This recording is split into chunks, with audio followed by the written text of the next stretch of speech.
Hola querido, el propósito de la lección de esta semana es mostrar que aunque el pecado deformó la naturaleza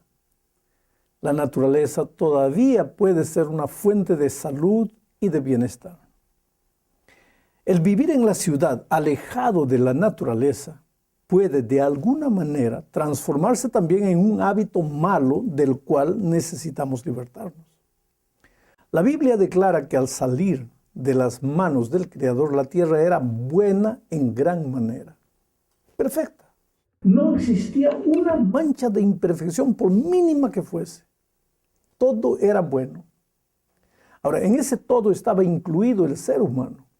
Su cuerpo era perfecto, sus ideales eran perfectos, sus emociones eran perfectas. No existía el miedo, no existía el egoísmo, la traición, mucho menos la violencia, la envidia, la mentira, en fin. Imagina un hombre y una mujer perfectos viviendo en un ambiente perfecto. Era lo que llamamos de paraíso. Pero infelizmente el pecado lo arruinó todo. El pecado siempre arruina las cosas que toca. El pecado no es solo una ofensa contra Dios, es la peor tontería que el ser humano puede hacer tratando de ser feliz. Tal vez por eso la palabra pecado en griego significa amartía, que significa errar el blanco. Quiere decir, apuntas en una dirección y disparas en otra. Intentas llegar a un lugar y acabas en otro. Piensa, por ejemplo, en Adán y Eva. Al ceder a la tentación de la serpiente, la última cosa que ellos desearon era traer desgracia al mundo. Ellos solo querían ser un poquito más felices de lo que eran. Entre comillas, solo querían ser semejantes al Creador. Pero ¿cuál fue el fin? Lo que vemos hoy. Un mundo deformado por el pecado. Un ser humano que esconde sentimientos y emociones torcidas. Otra cosa. En el cuerpo perfecto de los primeros seres humanos había sentidos, y eran sentidos perfectos. Los sentidos eran la fuente del placer. El olfato, el tacto, la audición, la visión, el paladar. Por lo tanto, el placer también era perfecto. Esa perfección también fue deformada. Y hoy el hombre y la mujer a veces viven en busca enloquecida del placer, por el placer en sí, lo que es una tragedia, y se transforma en una fuente de dolor y de sufrimiento para la raza humana. Vamos a la segunda parte de la lección. Aquí se habla de la entrada del pecado. Yo siempre digo, y todo el mundo sabe de eso, que si el capítulo 3 de Génesis no existiese, ¿cómo sería este mundo? Continuaríamos en el paraíso. Pero infelizmente este capítulo 3 narra la aparatosa caída de nuestros primeros padres. Como ya dije, ellos no quisieron hacer mal a nadie. No planearon destruir la tierra maravillosa que Dios les había confiado. Jamás quisieron traer dolor. El dolor y la miseria que trajeron al mundo fue resultado del pecado. Ellos no quisieron hacerlo. Ellos solo querían probar algo nuevo, pero infelizmente lo arruinaron todo. Y de repente en el mundo perfecto de Dios, ese mundo maravilloso que Dios les había confiado, aparecieron las consecuencias del pecado. ¿Qué consecuencias? Adán y Eva perdieron la relación armoniosa que tenían con Dios y entre sí. Se escondieron entre los árboles del jardín, de la presencia de Dios. Ya no querían verlo. Hicieron delantales, aventales para cubrir su desnudez. La vergüenza y el miedo empezaron a ser emociones dominantes en la vida de ellos. La relación de la primera pareja pasó a ser una relación de dominio. ¿Quién manda más? ¿Quién controla al otro? Adán y Eva fueron expulsados del Edén.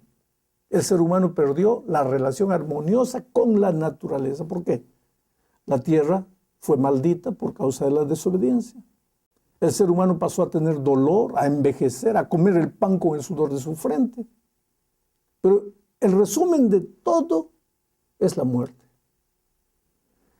El miedo que surgió en el corazón de la primera pareja después del pecado ya era una forma de muerte. La fatiga, el dolor, el cansancio que el trabajo les producía eran otra forma de muerte. La rebeldía de la propia naturaleza, los sentimientos, las emociones distorcidas, la voracidad y el peligro que muchos animales empezaron a manifestar, todo eso era una expresión de la muerte. La muerte, mira, la muerte como consecuencia del pecado no fue instantánea, no. Adán y Eva no comieron y murieron, no. Comieron y empezaron a morir todos los días, lentamente. Eso es lo que el pecado hace en la vida hoy. Va matando poco a poco tus ideales, tus sueños, el respeto propio, tu familia, tus hijos, tu vida financiera, profesional, en fin. Hoy, querido, empezamos a morir desde el día en que nacemos. El problema es que el pecado nos separa de Dios, y al separarnos de Dios, pues nos separa de la fuente de la vida. Un mundo separado de Dios necesariamente tiene que ser un mundo en desorden. La naturaleza enloquece, aparecen los tsunamis, los terremotos, huracanes, inundaciones, en fin. Y al aumentar la tecnología, surgen también los problemas del calentamiento global y sus terribles consecuencias. Esa es la triste realidad que vivimos hoy. Pero a pesar de esa realidad, existe una realidad más concreta todavía, y es la maravillosa promesa de que Dios hará de nuevo lo que el pecado arruinó.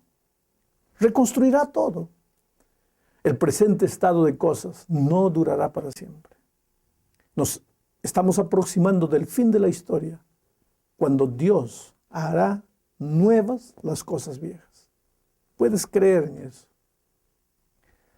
La tercera parte de la lección menciona al Creador y a la creación, a la naturaleza. Mira, aunque el pecado ha destruido mucho de lo que el Creador ha hecho, aunque la naturaleza está deformada por el enemigo y muchas veces parece que está fuera de control, como cuando suceden las tragedias naturales, aún así hoy podemos beneficiarnos de las cosas que Dios creó. Por ejemplo, una serie de estudios realizados por el psicólogo Stephen Kaplan y sus colaboradores de la Universidad de Michigan en Estados Unidos demuestran por primera vez que andar por escenarios naturales tiene un profundo efecto restaurador en la capacidad de concentración. Uno de los últimos estudios publicados en 2008 en la revista Ciencia de la Psicología demuestra cómo basta un breve paseo por un ambiente natural para que la atención, la capacidad de prestar atención se fortalezca increíblemente. ¿Qué hicieron? Los expertos pidieron a 38 estudiantes voluntarios que realizaran tareas que requerían un alto nivel de concentración. Pero antes dividieron al grupo en dos. Le pidieron a un grupo que se diera un paseo por la ciudad y al otro grupo un paseo en la naturaleza. Resultado, el segundo grupo que paseó en la naturaleza logró mejores resultados en las pruebas realizadas. Pero no solo eso, sino que los investigadores William Sullivan y Francis Koo de la Universidad de Illinois en Estados Unidos analizaron la relación entre la ausencia de un ambiente natural, la falta de un ambiente natural y la irritabilidad y la agresividad. Para esto ellos estudiaron a 145 mujeres que vivían en edificios con vista a campos verdes, mientras que las otras habitaban en lugares de donde solo se veía hormigón y cemento. Los resultados demostraron niveles significativamente más bajos de agresividad y de violencia entre las residentes de los departamentos cercanos a la naturaleza. El resultado se repitió en otra investigación, pero con 169 niñas que vivían en un mismo barrio. Solo algunas de ellas podían ver la plaza llena de árboles y flores desde las ventanas de sus casas. Las que tenían estas vistas bonitas, naturales, no solo tenían un mayor rendimiento en tareas relacionadas con la disciplina, sino también mejores pruebas de concentración. Otro estudio de Roger Ulrich, publicado en la revista Ciencia, demostró cómo la ubicación de un hospital de Oregon en Estados Unidos en un ambiente de naturaleza redujo el tiempo de recuperación de los enfermos de 5 para 2 días y ayudó a que los pacientes necesitasen menos medicamentos para el dolor. Quiere decir, mirando la naturaleza, se calmaba de alguna manera el dolor. Finalmente, querido, está probado que pasar media hora en medio de la naturaleza o en un shopping center o en un mall no es lo mismo para la salud. Investigadores de la Universidad de ESSEC compararon el efecto de una caminata en ambos escenarios y descubrieron que 71% de las personas que pasearon por la naturaleza reportaron menores niveles de depresión y ansiedad después de su caminata entre los árboles. Ahora, entre quienes caminaron por el mall o el shopping, un 45% sintió menos deprimido, pero un 22% dijo sentirse más triste y un 50% reportó estar más tenso. Ya en otro trabajo, los mismos autores preguntaron a 108 personas con variados problemas de salud mental sobre su sensación después de haber estado en ambientes de naturaleza. El 94% dijo que las actividades en contacto con la naturaleza habían beneficiado su salud mental y emocional, habían reducido la depresión, mientras que el 90% dijo que lograron el mayor efecto combinando ejercicios con paseos campestres o salidas a los parques naturales. Quiere decir, querido, aun cuando la naturaleza hoy día está deformada por el pecado, todavía tiene enormes beneficios para la salud. La cuarta parte de la lección habla de los beneficios de observar y estudiar la naturaleza.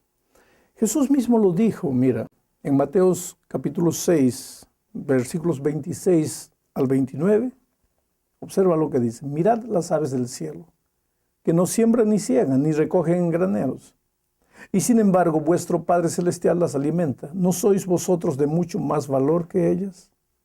Y por la ropa, ¿por qué os preocupáis? Observad cómo crecen los lirios del campo. No trabajan ni hilan, pero os digo que ni aun Salomón, con toda su gloria, se vistió así como uno de ellos. Hay dos verbos: mirad, observad. ¿Qué?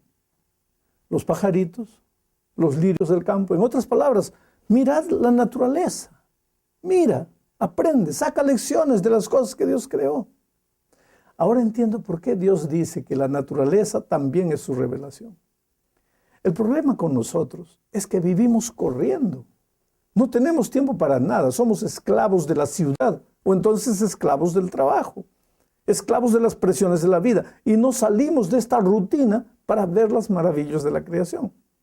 Si lo hiciésemos, si tuviésemos unos minutos diarios contemplando la naturaleza, querido, encontraríamos ahí, observando esas cosas, respuesta para muchas de las inquietudes que están en nuestra vida, masacrándonos todos los días.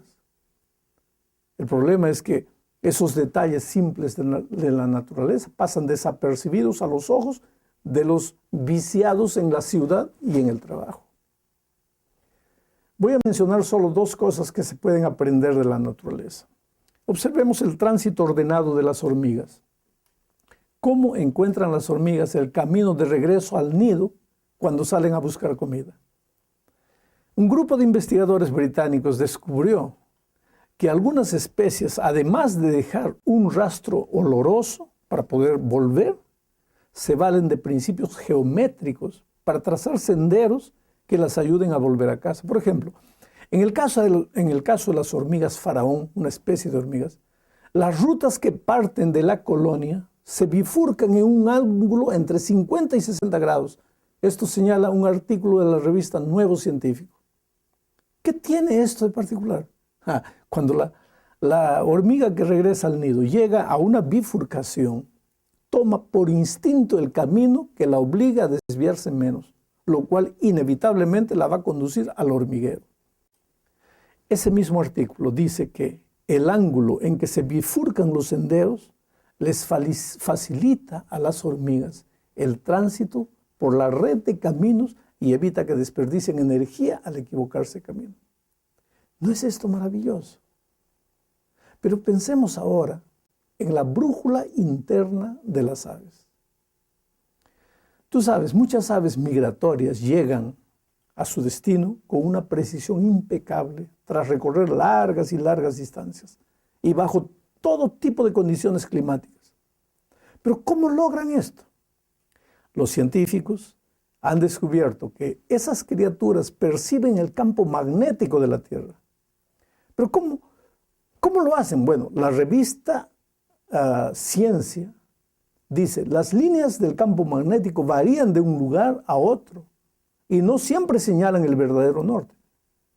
Entonces, ¿qué impide que las aves migratorias se desvíen de su rumbo? Al parecer ellas ajustan a diario su brújula interna de acuerdo con el punto por donde se pone el sol. Pero como dicho punto cambia según la latitud y la estación del año, los investigadores han descubierto que las aves compensan tales cambios con un reloj biológico que les indica el momento del año en que se encuentran. Ahora dime una cosa, ¿quién proporcionó a la hormiga sus conocimientos de geometría? ¿Quién dotó a las aves de una brújula interna, de un reloj biológico, así como de un cerebro capaz de interpretar los datos procedentes de tales instrumentos naturales? ¿Qué podemos aprender de estas simples cosas? Que hay un Dios de amor por detrás de la creación. Quiere decir, la doctrina maravillosa de la existencia de Dios no lo necesitamos aprender necesariamente en la Biblia, observando la naturaleza. ¿Quién puede decir que no hay un creador por detrás de todo eso? Aprender. Llegamos ahora al fin de la lección estudiando el Salmo 104.